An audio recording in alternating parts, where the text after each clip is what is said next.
Sometimes, severing the relationship with your mother, the person who should be protecting you the most, is necessary in order to protect yourself.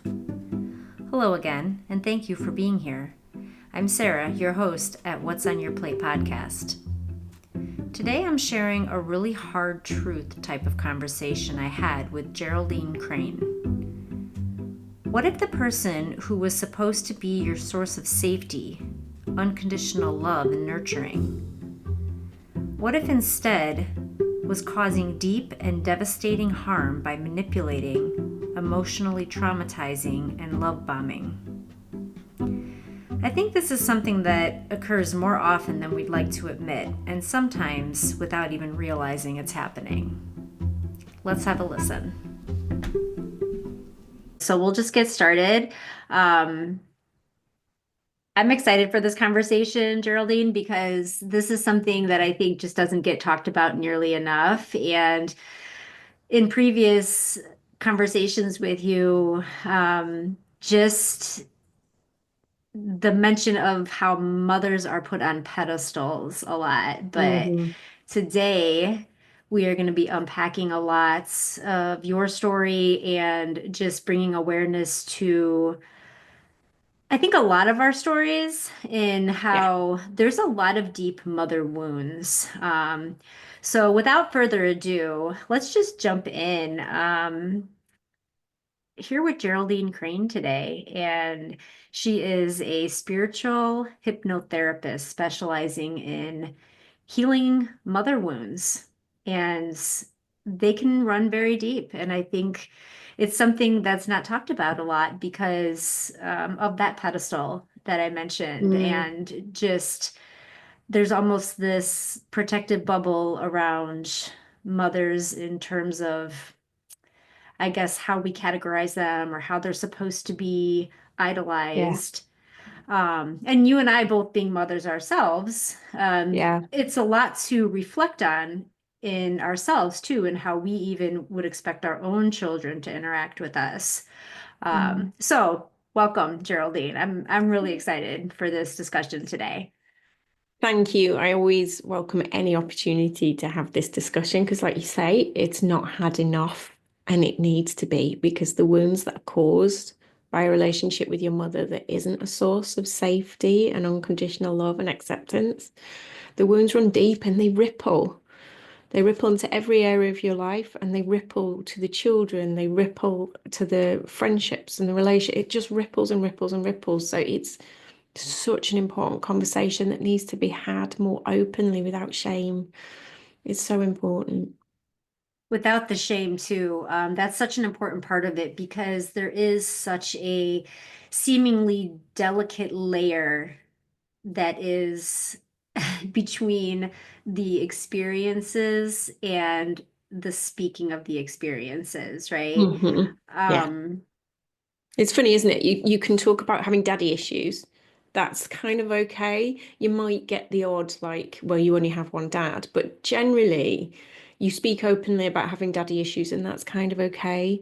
But if you speak openly about not having a great, happy relationship with your mom, or speak openly about your mom not being, loving, supportive as women, mothers are supposed to be, then suddenly you're vilified as the bad daughter, as betraying your mother, that you owe your mother simply because she carried you in the womb for 9 months, and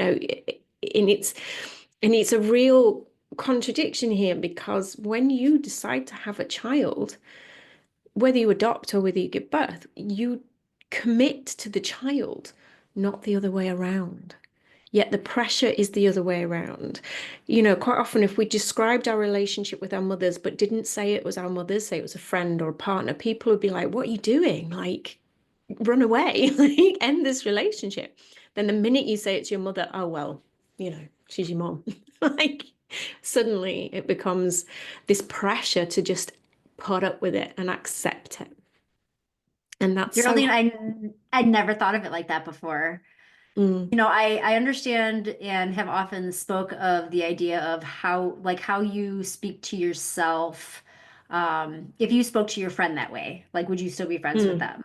or would they Mm, still be friends with you type of thing. But I never put that same type of mindset into if you're speaking about the way your mother treats you and somebody doesn't know that it's your mother, they would just say, mhm, why are you hanging out with that person kind of thing. mhm. But going back to something that you said about daddy issues, I gotta believe that that is more, I guess, socially accepted or not even accepted, but maybe normalized to have daddy issues because Yeah. the mother is supposed to be, at least in our minds, the nurturing, caregiving, deeply loving, Mm, protecting type of force in our lives. And mm. I think that it's less expected of I fathers think or there's I think there's all sorts of issues going on here. Even using the phrase daddy issues belittles actually what can be deep father wounds. So I don't, mm, I only use that to kind of prove a point, but it's actually belittling something that's actually really important. But it's also pointing out that in a patriarchal society, we have real issues that affect the male and the female parent. It's women are put on this pedestal and expected to be that source of unconditional love, that when a woman doesn't achieve that, if a woman's got postnatal depression, they're expected to just love their child instantly and bond, and when that doesn't happen, the shame that comes. But it can also flip the other way, that when you don't love your mother, without condition, because that's not what you've received from her, then suddenly you're the bad person, despite the fact you are the child in that relationship.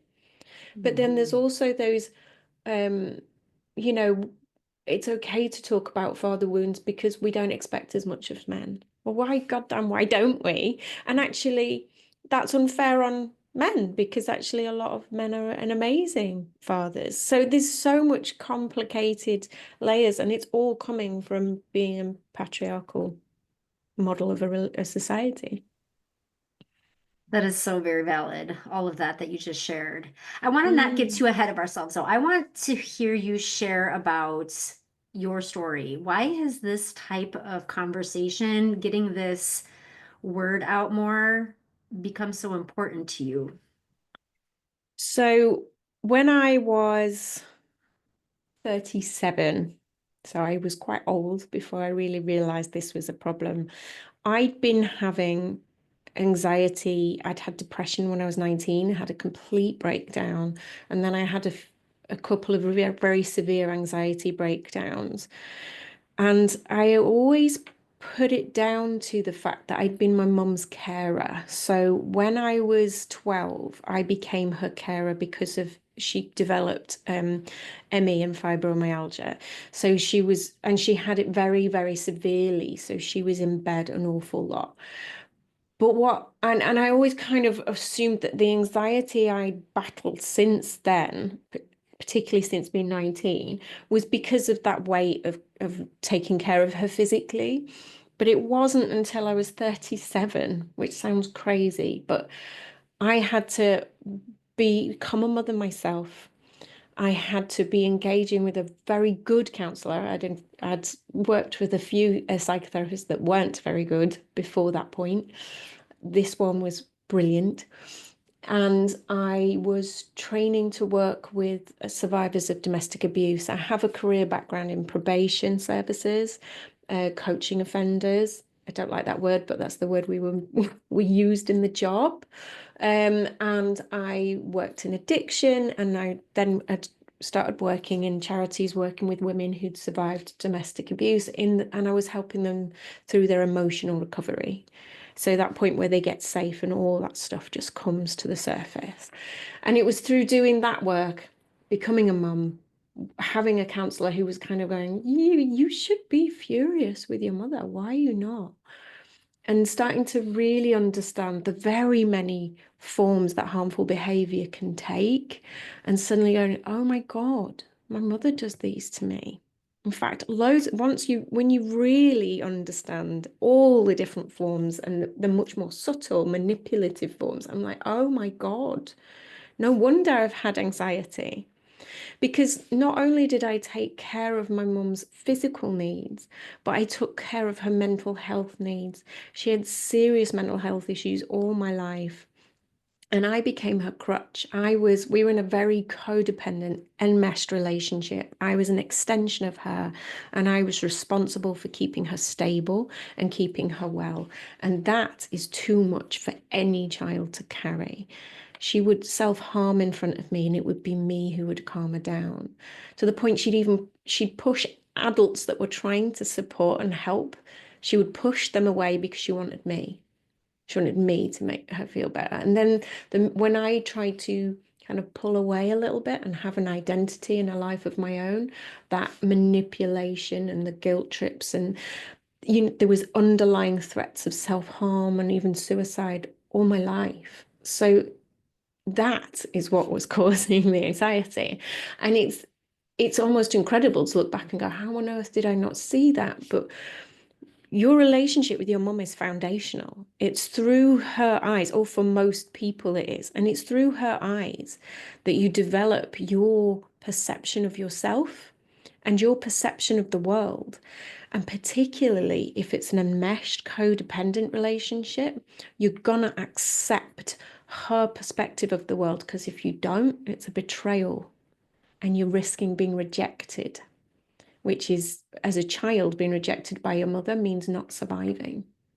We need our mothers to survive.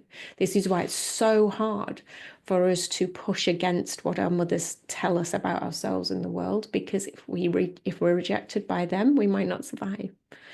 And it's one of the things to help you heal. You have to come to realize that you can reject her ideas and survive.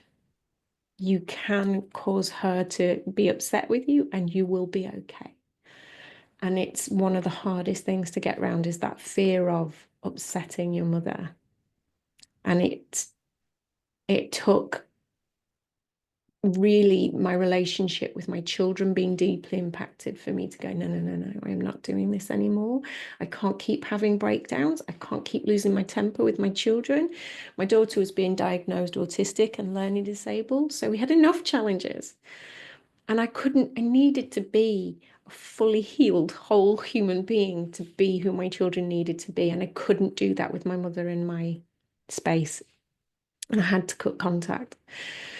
It was extremely hard and extremely painful. And it sent me on a roller coaster of every emotion you can possibly imagine, but especially grief, because you have to grieve what you've lost. The mother I thought she was. All those years, I thought she was amazing. I thought the sun shone out. I had to let go of that fantasy. I had to let go of who maybe she could have been if she'd actually done the inner work. I had to let go of maybe who she could have been to my children, that grandparent she could have been. But I also had to let go of and grieve the isolation she'd caused. She'd cut me off emotionally from my father. She'd cut me off from other relatives. She really turned me against certain people. She certainly tried to turn people against me as well. And those relationships you never get that back. That familiarity, if I'd spent more time with my dad all my life, I now have a relationship with him and I love him dearly. But you never get that degree of familiarity back. The first birthday I spent with him, his birthday since being a child, was his 70th. I finally got to, and I cried, because it was just like, he's 70, for God's sake. I've missed so much. So there's so much you have to go through, and emotions you have to process, and I'm still doing it, because you get different events in your life will come up and you have to go through the grief again. And it's a process and it takes time, and you need support and help to do that. And I certainly have needed that and been very blessed to have very good support. And had support of my family. My maternal grandmother, until she died a few years ago, had my back. My extended family had my back. Lots of people don't have that. They have to face, if they cut mum off, I'm going to have to let go of my brothers, my sisters, my father. I didn't have to do that, thank goodness. But it's acknowledging that anybody who cuts contact, it's not an easy out. It's the only option left. Yes, the only option left, I would imagine, that you had to do something so desperate as to sever Mhm. that relationship. Mm. I think a lot of us start unpacking our mother wounds when there's not a risk of anything because she's already gone, right? Hmm. I can say that's true about my own mother.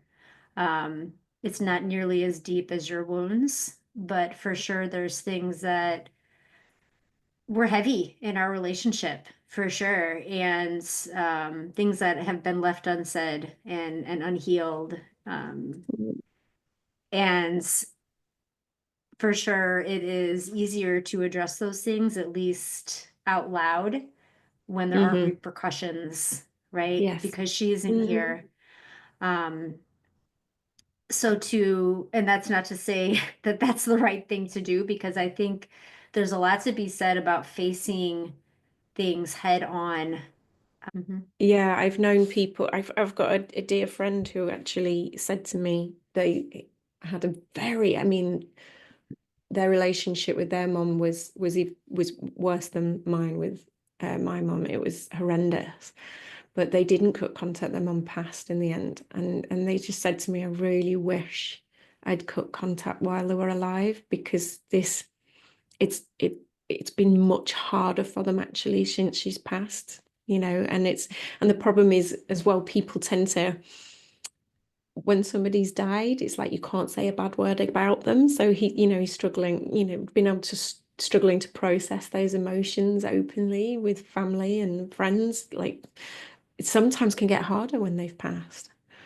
Mm. So yes, these things are complicated. There's no one way that's the right way to deal with it. You've got to find your way. Right. And there was not so much trauma in my own mother-daughter relationship that I would have cut ties. It wasn't nearly as Mm. deep as the things you're talking about, but I wish there would have been discussions had, you know? Mm. Um, but being groomed like you were to accept the abuse and to take responsibility for your mother at such a young age. You Mm. spoke a little bit about her just kind of putting other people against you and you against them. And maybe that's the answer to my next question for you as to why wasn't anybody intervening? Why wasn't anybody seeing or doing something about all that you were asked and expected to carry during that time in your life and saying, this isn't Because Geraldine. no, there's different reasons. I know when I've talked very openly with my dad about this, he didn't know half of Mm, what I was dealing with. It was only actually once I cut contact, and bless him, he came to stay with me the week after and stayed up with me till like 2 o'clock in the morning every night, just as I processed what was true and what wasn't. mm, Is this true? Did you do this? Did that happen? And he had to also take on board what I'd been through. He hadn't realized. My mum was very good at pitting us against the world. We were best friends. We were so close. So nobody dared come in between us. mm, And if my dad had tried to say something's wrong here, he was putting at risk me cutting him off. So it mm, was better for him to stay and be there than to come against it. My husband, 10 years of marriage of catching me after phone calls with her and trying to support me through it. He never dared really say how bad he thought it was until my counselor had started opening my eyes to it. And then he was able to say, because she had me under her spell, absolutely. I was brainwashed to think she was the most amazing person. So when things weren't going right, it was my fault. I was the one that was wrong. I was the one that was bad. I was the one that wasn't doing enough. Um, so you people can't really. I do think, my grandmother, bless her, she did say, "I'm so sorry. I should have done more." But again, she didn't see everything that was going on because she was getting very much spun tales from my mum. It wasn't until the last couple of years of her life she moved and she was closer to me and I spent a lot more time with her and we became incredibly close. And she was like, "You're not the person your mum told me you are." Mm. And we finally got to know each other. And it was beautiful. And she had my back every step of the way. When I cut contact, she had my back. She was fantastic. And that So was your mother's mom? yeah. Mm. So once people really realized the full extent, then they kind of had my back. But I think a lot of it, apart from maybe one of her siblings, people were terrified of her. And the one that did say this is wrong, she's not right. My mum just made out to me that she was pure poison, and I pretty much cut her off for a long time. We have a relationship now, thank goodness, but my mum painted her as in such a bad light that I didn't know that these people were there to support me. The way she talked about my stepmother, I didn't know that that was somebody I could turn to for support because she was so clever at manipulating the situation. So it isolated me and I pushed people away that I should never have pushed away. So that's again where the grief can come up. Like there's things I've said and done to people. I just think, oh my Lord, and I have managed, most of them I've managed to say, I'm so sorry. There's times where I've helped her do it to other people. I've been her flying monkey. I've been the person that's made other people feel bad, by passing on her perspective of things.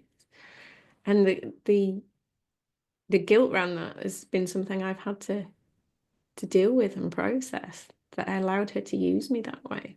But I did.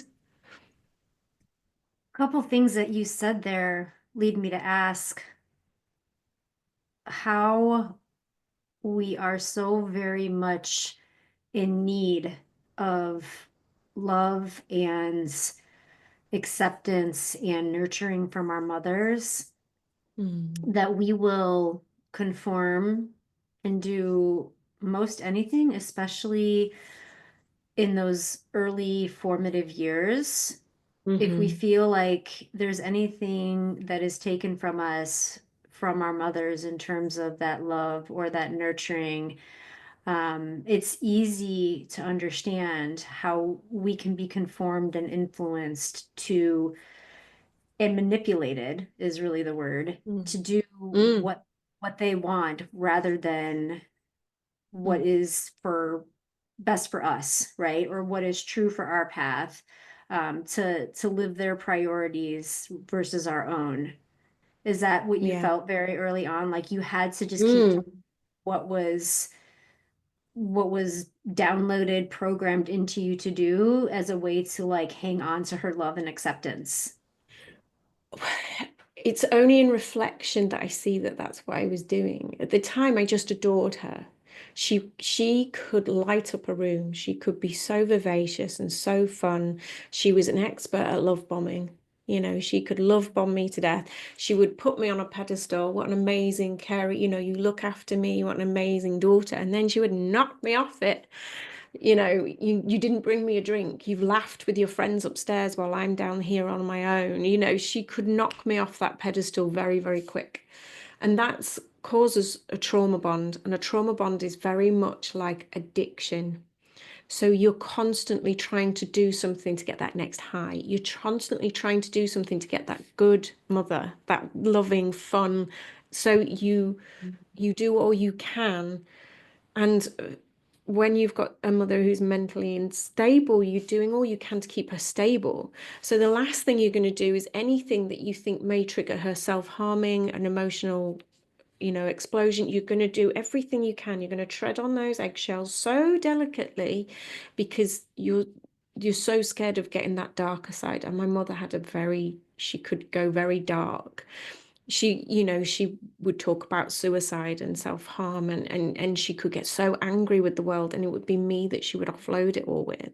So I'm constantly walking on those very delicate, which is why, I'm very empathic now and highly sensitive, and I believe I was anyway, and that's why she was able to do it to me more than others maybe, but it enhanced that even more so.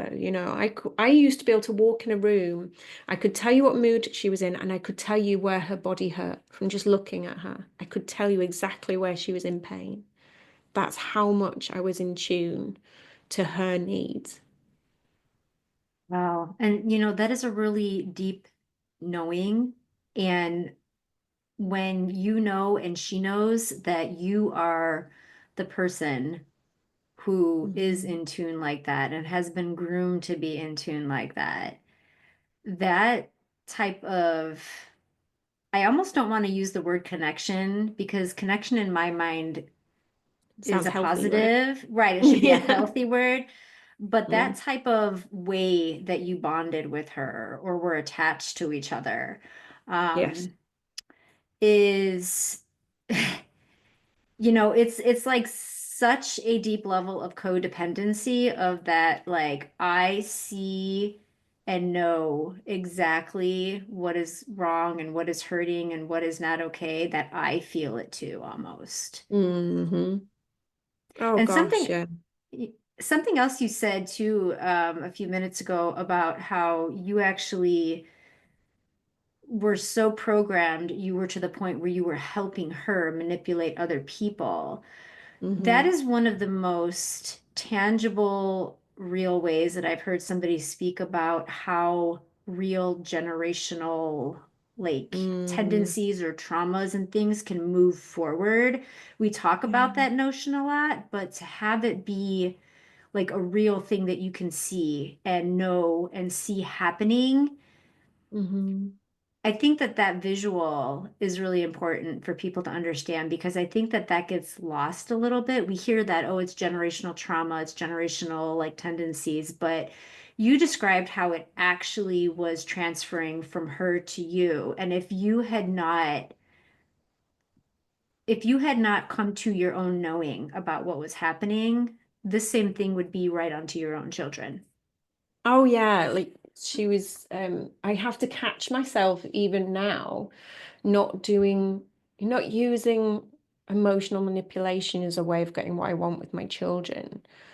I even remember one point having a meltdown. I would have like, if you have complex PTSD, which from having a childhood like that, generally that's there.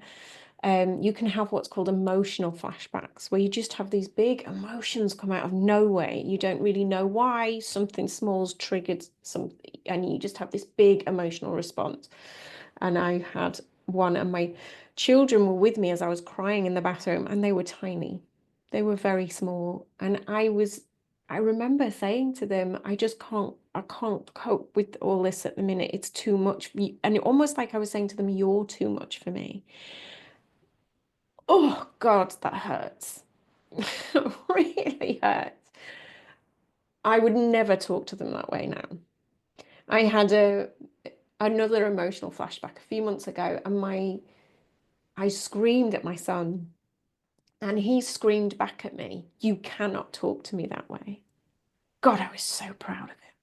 So proud of him because he stood up to me. And I stopped and was able to go, "What the hell am I doing?" And calmed right down. And I just sat with him, tears streaming out. "I am so sorry. I'm the adult here. Yes, the way you behaved was not good, but I'm the adult here. I need to hold this calm space, and I'm not. And I am so sorry. And I am so proud of you for telling me that I was getting this wrong. And so proud that he felt safe to tell me, which was just beautiful. But yeah, I still have to watch myself. Am I trying to emotionally manipulate? Right, boom, pull back, pull back. And it's why it's so important. I wish I could have healed all these wounds before I had my children. But I spiritually believe my children chose me and chose my wounds. There's something they needed to learn from me, and that's okay. But I'm also really proud of the mother that I am now. I don't get it right every day, don't get me wrong. Still a human being. I will still be causing harm occasionally in one way, or I'll say something and oh my God, what have I just said? But the biggest difference is I am ready to hold that space for them. If they come to me and say, you hurt me, you did, you caused these wounds, I will, if they need space, if they need me to talk, if whatever they need from me, I'm ready to give it. I'm ready to take the responsibility. I'm ready to hold them as they whatever they need. And That is that's the so difference. powerful. Mm. I really started getting teared up and emotional there when you were talking about your son just kind of calling you out and then you just having this like aha type of moment of what the hell am I doing? And I think that is not the Mhm. norm. I think um many parents, myself included, have been very guilty of like feeling like that is like a back talk, right? Instead of Mhm. them like just standing up for themselves. And to be able to pause and realize, like, no, this is them being, Mhm. this is them taking control of themselves and not conforming to what you want them to do. And it's hard to receive that sometimes from the littlest of people because it's seen as bad And behavior. this is something really, because I'm a spiritual coach as well as Mhm. a serene spiritual hypnotherapist. And one of the key things I talk about is we're all divine beings. And we're all spiritual beings connected to a loving universe, to a divine intelligence. So are they. So are our children. And sometimes they're able to speak that divine wisdom way more clearly than we are because they haven't been in this human dense energy for as long. And we need to listen to it. But that's why the pause, like you mentioned it there, the power of the pause. This is something I like, I love meditation and things, but always talk to my clients about meditation's great. It's a treat for me. Getting time to meditate is a treat. Day to day, what keeps me more peaceful, what keeps me in a better headspace, pausing, just pausing. And that's all it had taken when I'd had that emotional flashback with my son as I paused. And that was enough for that divine wisdom to click back in again and go, hello, you've gone in the wrong direction here. But also for me to hear my son's inner wisdom speaking to me. And our children, we've got to listen to their wisdom. We've got to hear what they're trying to say. And it's something I still work on because we have that programming, don't we? Children should do as they're told. Should they? Do we really That's, know? and I think that's a very valid, challenging question. Should they? Mm. Should they really? Because looking back on the way that we were told to do things as we were told as children, I would not want my child to do those things. Mm-mm. Mm-mm. There's things I put up with that I would hate to see my children put up with. Mhm. I would hate it. I just used to joke with my husband, if I turn into my mother, I'll leave. Like, take the children and run. Just Yeah, go. Um, but yeah, it's children have such immense wisdom and we dismiss it a lot of the time. I don't want to go to school, it's too hard. Yet we would, you know, if we were having a hard time at work, we'd take time off for stress, but we expect children to go no matter what. What? What are we hmm doing? And I think we need to listen to them. I do with my hypnotherapy, I do a lot of inner child work. But the way I always work in hypnotherapy is I connect you with your inner divinity and spirit guides, past loved ones, angels, whatever works for that individual. It's a way of connecting with the love that is the universe. But I then work with them through that energy to bring love and safety and compassion to their inner child. And it's through through in doing the inner child work that I see how important it is with our children for them to know that they matter. They need to know that they matter, that their opinions matter, that their thoughts matter, that their feelings matter. They need to know that they're safe. They need to know their parents are safe.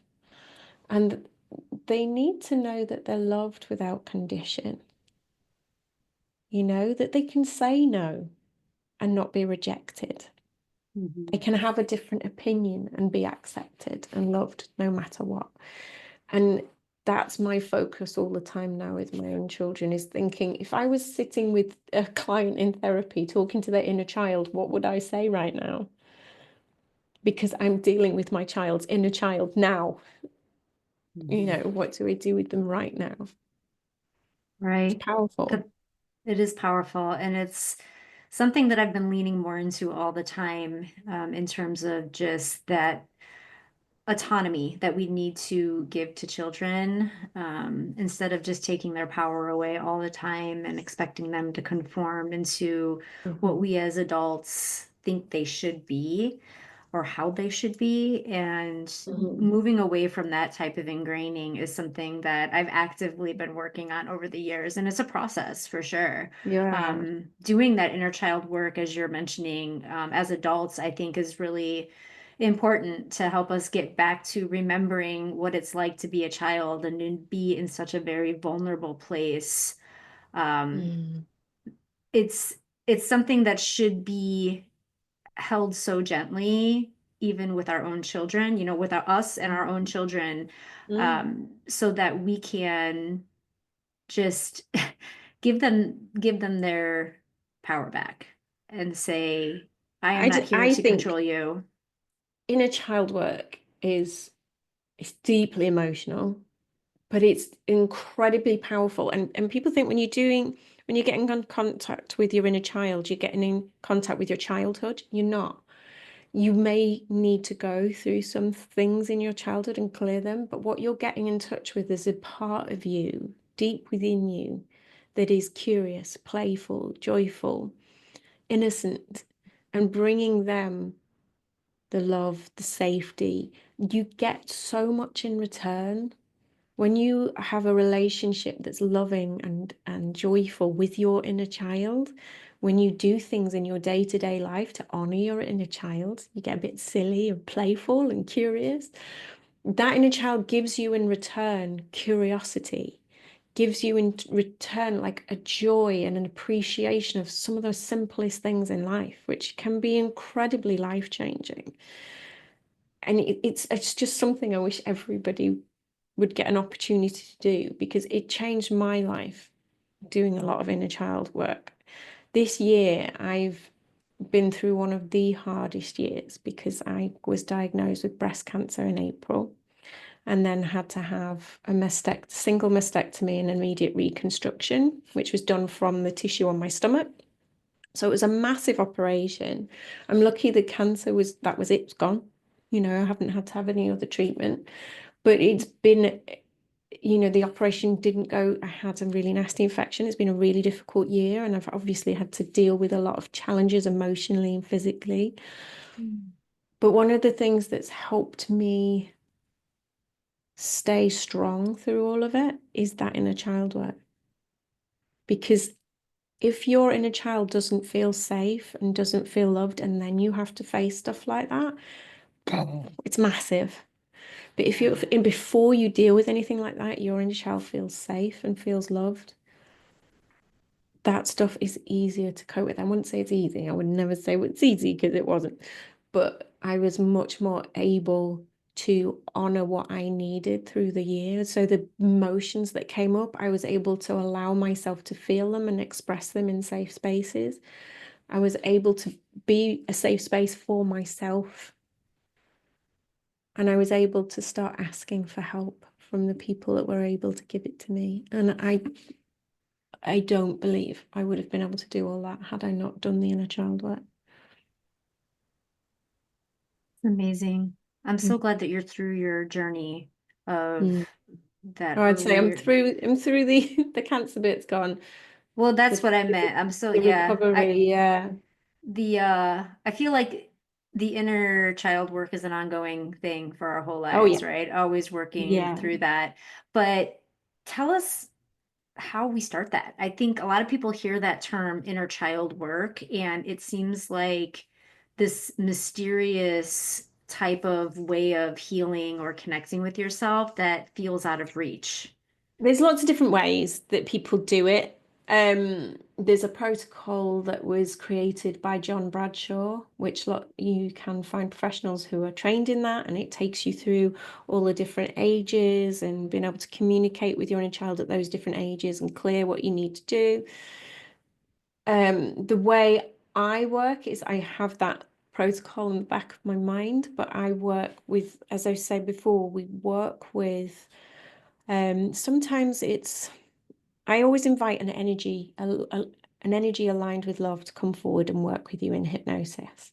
And it's different who that is for every person. Often it's a loved grandmother or, somebody who was really dear to them that's passed, who they felt safe with. Often that's who it is. But sometimes it's a spirit guide, there's an angelic presence, whoever that needs to be then takes them to where they need to go to heal. And often that's moments in childhood and bringing, and then you can be with that child, let them release all the emotions, say the things they never got to say in that moment, but then play with them, give them what they need.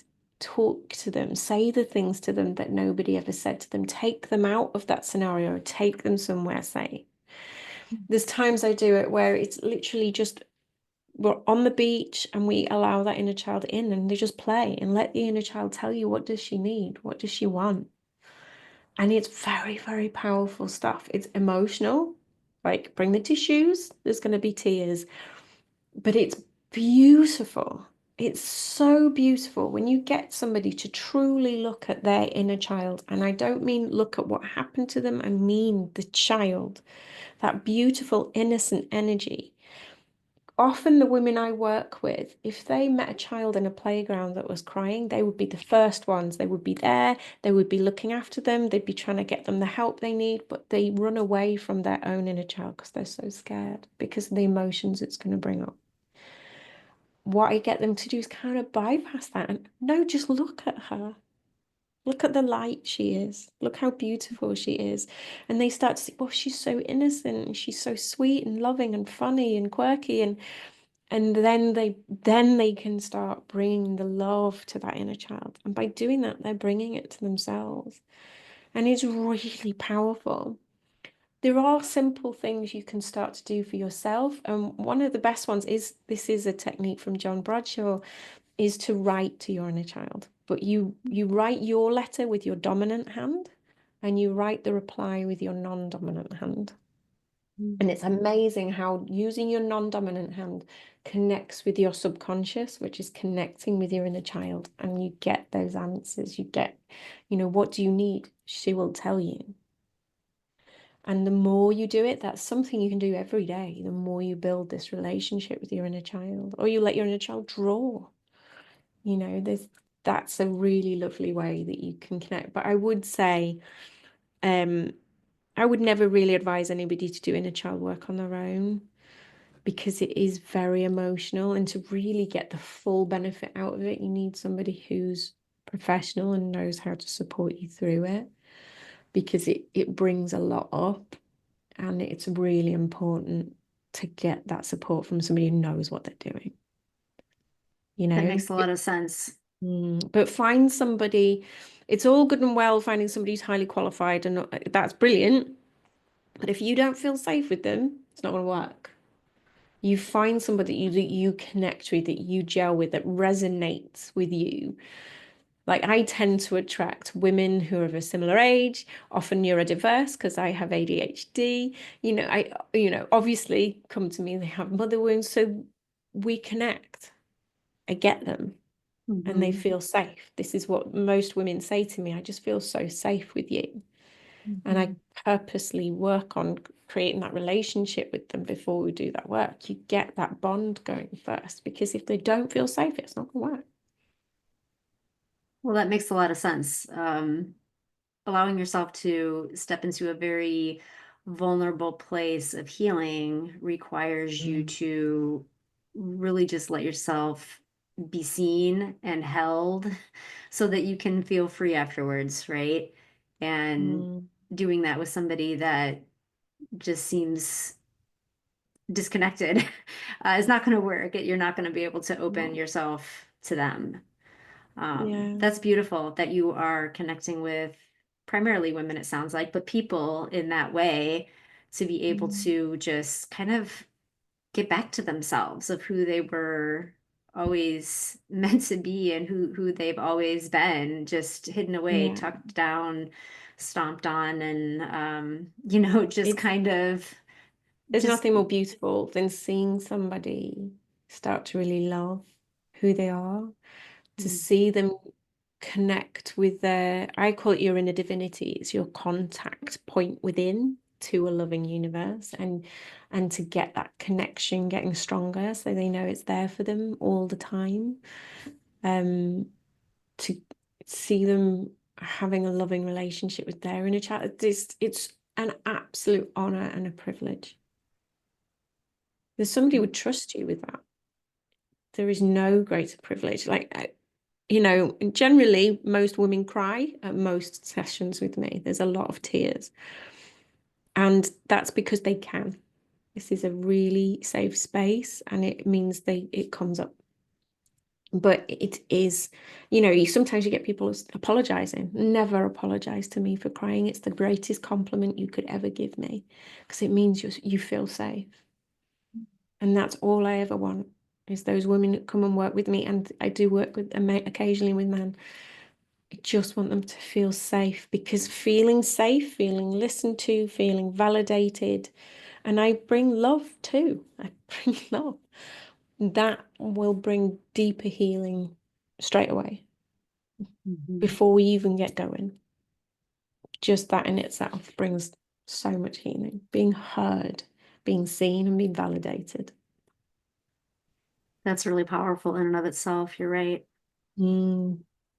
Geraldine, tell me about the difference in understanding accepting versus forgiving in order to heal. Yeah, it's in a lot of spiritual circles, there's a lot of focus on forgiving. And forgiving's wonderful. Forgiving is not about the person you're forgiving, it's about you and releasing yourself. And it's fantastic. However, if you've had a mother that's caused you deep, deep harm and pain, and you're putting this pressure on yourself to forgive her, that could hold you back and could actually cause you to put up with things you shouldn't be putting up with. And so for me, the focus isn't forgiving, because I don't think you can just choose to forgive. I think it's something that will come with time. So don't put that pressure on yourself. It'll come as Mhm. and when it should. Focus instead on acceptance, accepting that she is who she is for whatever reason, whatever the life experiences she's had, she is not going to change. You can't change her, you know? Mhm. Accepting that the way she treats you is not your fault. Accepting that what happened in the past happened and you can't change it. But also accepting that the wounds she caused are your responsibility to heal, and you have the power to heal them. And you do not need to do that. You do not need her to acknowledge your pain. You do not need her to take responsibility, and you do not need her to apologize. It's all about you. It's not about her anymore. It's about you acknowledging your feelings, acknowledging that, and accept that she did cause you harm, accept that, that the wounds are there, and then accept that you have the power to heal them, and that there is so much love available to you that as a divine being, there is nothing you need to do, be, or have to be worthy of it. You exist, that's enough. You are worthy and deserve and have the right to be happy and have peace. And you're speaking from experience on this, if I am remembering correctly, because your mother is still alive and you have not Mm-hmm. received those apologies or acknowledgments from Oh her. no. And yet you've come so far in your healing journey. Mm. Yeah. And I would say there's at times I feel like I've forgiven her, and then something else comes up, and I have to, start again. It'll either be something I found out she's done, or just a wound gets triggered in some way. So I don't put the pressure on myself to forgive her. I have forgive, with time, there's a lot I have forgiven, but I don't put the pressure on that on myself. I don't put any pressure on myself. I love myself. That's the way I heal, is through love, bringing love to my inner child, bringing love to myself, bringing love, like this year has been so much more about bringing love to my body, Mhm. loving and honoring my body, stepping out of fear of rejection, fear of not being liked, fear of not being good enough, fear of being judged, all these mother wounds that we can have, stepping out of those and stepping into loving myself exactly as I am. I'm not broken, I don't need to be fixed. Just loving all parts of me. So even that very anxious part of me that's still there, she hasn't gone away. I know how to work with her a lot better, but I send her love. I don't push her away, or reject her, or blame her. That anxious side of me, I bring her love because she's telling me something. She's communicating to me that I'm believing something about myself that's not true, and it's time to let it go. So I've learned to listen to those emotions, accept all parts of myself, listen to my body, listen to my feelings, and let them guide me in my healing. It's amazing the work, not just that you're doing with other people, but how you have really absorbed and applied everything that you're talking about to your own journey and getting yourself to the point where you are now, that you are showing up for other people in a way that helps them get through similar situations. I How do want to how are make it you? clear though, I still have bad days.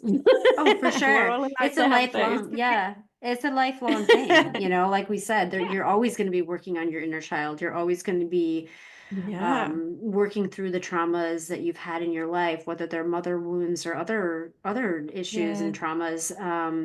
Hmm.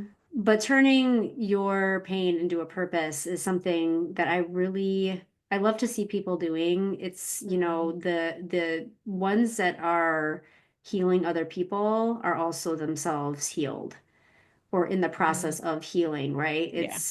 It's from a place of a knowing, a need that is trying to be met because they've experienced it as well. So the Yeah. way that you are helping other people, I would love to hear you talk about that a little bit more. I know you've talked some about the way that you um, help people with their inner child work, but help us understand what spiritual hypnotherapy is. Okay. Um, give us a So give us an image. yeah, so when I'm working with somebody using the more spiritual approach to hypnotherapy, like I say, it's connecting them with the love of the universe is the best way I can phrase it, because when you've not that foundational relationship in your life hasn't been a source of comfort, safety, and unconditional love and acceptance, we need to bring that in. And the best unending source of that is your spirit guides, your past loved ones, angels, loving energies that are all around us and all there and available. And what's really beautiful is most people who've had this experience, because of that experience, are highly sensitive people. So they are even more able than the average person to be able to connect with these loving divine energies that are around them. I'm just the guide. They've already had experiences usually when they come to me. They just need that help to connect with it more consistently and to trust it and not question it. Just to know that if feeling like their grandmother is sending them love, is bringing them peace, and is bringing them joy, then that's a sign from your body to trust it, and it's really leaning into trusting that intuition, that inner wisdom that we have. And that's what the spiritual hypnotherapy is about, we sometimes explore past lives because there can be threads in that relationship with your mom, and there can be other things that are related to the issues that they're bringing forward. A lot of it's doing, like, I do a chakra cleanse where we go through the different energy points, and by doing that, where we find certain blocks at certain energy points, that takes us to where some healing needs to take place too. And again, there's a lot of inner child work, but always with the support of spirit guides, always bringing in healing through them, which is really powerful. Another way I work with people is I have an online program, which I also have in mind when I'm working with people one-to-one, but the program is it's an evergreen program, so you can join it at whatever point you want, but it's taking you through my serene way. Now, the serene way is a healing pathway. So it takes you, first, we will look at understanding mother wounds and what a toxic or a difficult relationship with a mother can look like and the wounds that can cause, but then we kind of put that to one side. The main focus of this program is to help you get more serene, and we take it through it's an acronym for stillness, emotions, reconnection, energy, now, and empowerment. So we're looking at how you can get still, and through stillness, that's where you can connect with this inner divinity, this wisdom. And we can do it through play, we can do it through silence. There's lots of different ways to bring stillness into your life. Then we look at emotions, and that's working with them, that rather than running away from them, it's realizing they're telling you something and they can guide you on the healing. And if you allow yourself to feel it, you can heal it. So it's working with the emotions. Reconnection is about reconnecting with who you truly are, not who you've been told you are. And part of that is connecting with your spirit guides, with this spiritual side of yourself, but also just, who are you? What do you enjoy? Because a lot of the time when we've had a challenging relationship like this with mom, we've often been in other challenging relationships too. So we've constantly just been who other people want us to be. And it's like, well, who are you? And reconnecting with that. Then we look at energy, and this is realizing we are energetic beings and how we get in the flow of energy, but also how we protect and look after our energy, that we don't just give it away by believing things about ourselves that aren't true, or accepting, people. It's really about those boundaries that we hold for ourselves. Then we look at now, which is being in the present moment. Because if we're getting lost in thoughts of the past or imagining possible futures that will probably never come true, we waste so much energy and we can cause ourselves so much harm. So it's about that power of being in the present moment. And then we look at empowerment. And this is just, finding your tribe, finding those things that bring you joy, really stepping into living life on your terms, living life your way without guilt, without shame. And it's a really beautiful process to take people through and be there. So that, there's lots on my online program, there's videos, journal prompts, exercises, and then once a month we meet up together and talk. And I'm just going to be relaunching it again in the new year, because I took a lot of people through it as I was building it, and now and they're still there. Some of them are still there, bless them. They've stayed with me for 2 years because I've had a year of cancer, so I've not been able to do this to the extent I would have loved. But next year it's coming back strong. And what I always find is the women, because that is for women only. The women that come into the community space are amazing. They're just incredible. And I do want to make it clear that is, when I say women, I mean, if you identify as a woman, that's absolutely fine by me. It's a very inclusive space. And there may even be certain men I would just, I have to be careful with some of the men that I've let in, because when I have let men into my community spaces, they've just said and done some things that are inappropriate. Most of the women that I've worked with have been in some pretty awful relationships. And need to protect them and make sure they feel safe. But there is, there's certain men that, certainly the men I work with, one to one, and I know them, I would absolutely trust them to be in that space. But it's such a shame that I have to protect. And I generally am afraid it's against straight men. It sounds horrible. It's just I know so many amazing, beautiful straight men, but Hmm. I have to be very careful about who I let into that circle because women are healing deep wounds and are vulnerable. So I do generally keep it as a female only space. Well, perhaps, and I think it's understandable why you say that's generally straight, Hmm.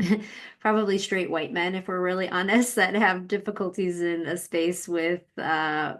wounded women. But Hmm.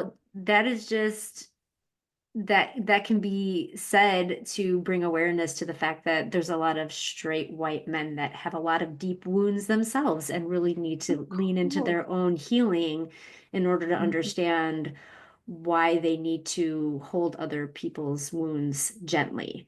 Um, Mm. so I think that's just a really valid point that if you are in a space with wounded people and you are saying things that activate them or offend Mm. or hurt them, that you have not done your own healing work that you need to do. It's been amazing to me how many men, I've had in these spaces who've, said they get it, they respect it, and then start saying, slightly flirtatious, Mm. creepy.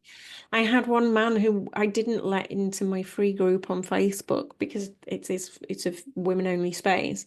And he said, "Oh yeah, yeah, I get it, I get it." And then for the next 4 days, every morning messaged me with, "Hey, beautiful," and started sending me like creepy messages. And I'm like, "You're why I can't let men in," and that's so not fair on the men that would never dream of doing that.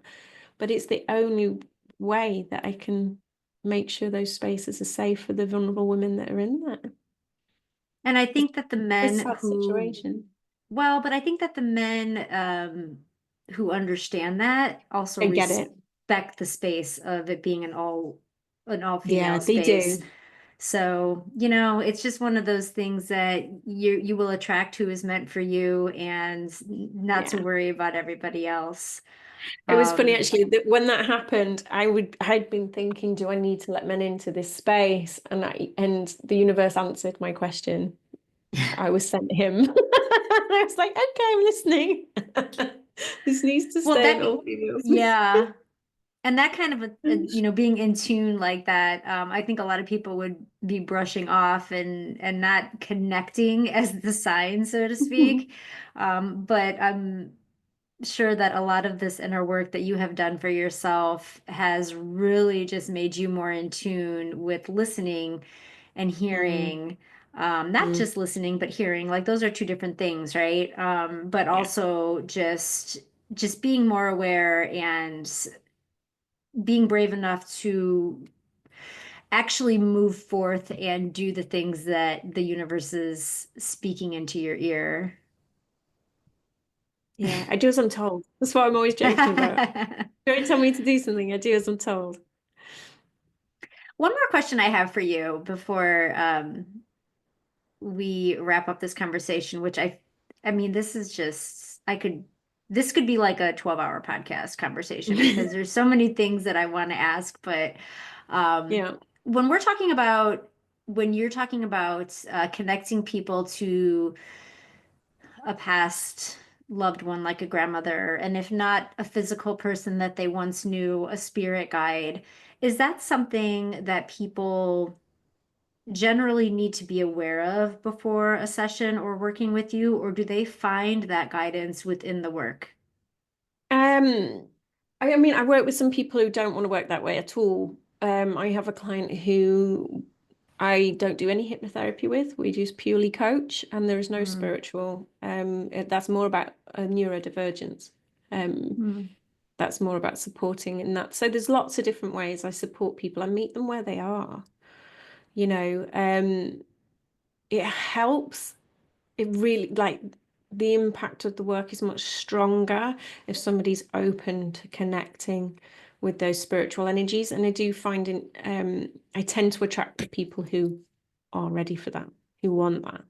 They're just, I tend to attract lots of people who are already in the well-being industry in some way, Mm-hmm. and they're just dipping their toes spiritually and they want to explore it more. Um, and it's amazing how many people who are healers in one way or another have mother wounds. In fact, it's not Mm-hmm. amazing, it makes complete sense. But there's a lot, and they tend to be the people that come to me and they are really open to it. And I talk very Mm-hmm. openly about, I mean, if you see any of my advertising or my social media, it's all there, it's all part of it. But I Mm-hmm. do occasionally get somebody who's like, I don't want to do that. Can we just talk about this, that, and the other? And because I've got a background in probation, domestic abuse, addiction, Mm-hmm. obviously I've got quite a toolkit as far as that's concerned. But yeah, generally most people, it's the spiritual they're really open to and want to explore because there's just so much love there. But they don't And have to know who that is no, or what that source is beforehand. no, no, absolutely not. A lot of people who work with me love the idea of spirit guides, but don't actually know theirs or Mm-hmm. have never connected with them. A lot of people have been to a medium and been told things, but the beauty of spiritual hypnotherapy is rather than me telling you about your spirit guide, you tell me. You're telling me who they are. Mm-hmm. You're experiencing them for themselves. Quite often because I do readings for people, and I can feel maybe a brother come through and I can feel how beautiful his energy is and I can describe that. Mm, But if they're in hypnosis and they get their brother coming forward themselves, wow, that's just Mm-hmm. so much more powerful.